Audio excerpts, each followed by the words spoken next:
ನಾವು ಹಾಲು ಹೆಚ್ಚಾದ್ರಿಂದ ಮಾರುಕಟ್ಟೆ ಮಾಡೋಕ್ಕೋಸ್ಕರ 500 ಇದ್ದದನ್ನು 550, 1000 ಇದ್ದದನ್ನು 1050 ಮಾಡಿದ್ದೀವಿ. ಅದಕ್ಕೆ 2 ರೂಪಾಯಿ ಆಗುತ್ತೆ 50 ಮಿಲಿಲೀಟ್ರಿಗೆ. ಅದಕ್ಕೆ ಹೆಚ್ಚು ಕೊಡಿ ಅಂತ ಹೇಳಿದ್ದೀವಿ. ನೀವು ಹೋಟ್ಲವರು ಕಾಫಿ ಟೀ ಮಾಡೋರಿಗೆ ಬೆಲೆ ಹೆಚ್ಚಾಗಾಯ್ತದ ಅವ್ರಿಗೆ?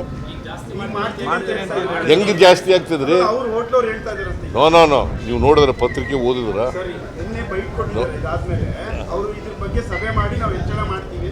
ಹೆಂಗೆ ಹೆಚ್ಚಳ ಮಾಡ್ತಾರೆ?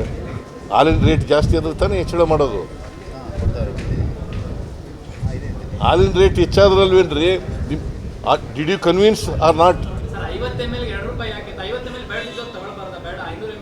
ಅಥವಾ ಎಲ್ಲಿಗೆ ಚೆಲ್ಬಿಡ್ಬೇಕಂತ ಹಾಲು ನಾನು ಯಾವನೇ ಅವನು ಹಾಲು ಚೆಲ್ಲಕ್ಕಂತ ಎಲ್ಲ ಬಾಯ್ ನಾವು ಕೊಂಡ್ಕೊಳ್ಳಲ್ಲ ಹೋಗಿ ಅನ್ನಕ್ಕಂತ ರೈತರಿಗೆ. ಹಾಂ ಹೌದು, ಕೊಂಡ್ಕೊಳ್ಬೇಕಾದ್ರೆ ಮಾರಾಟ ಮಾಡಬೇಕಲ್ಲ. ಹಾಂ ಮಾರಾಟ ಆಗಬೇಕಲ್ವೇನೆಯ?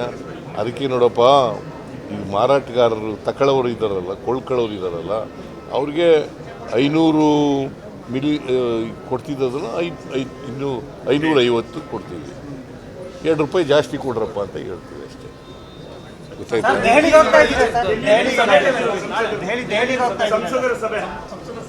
ನಾಳೆ ಹೋಗುವಾಗ ಹೇಳ್ತೀನಿ.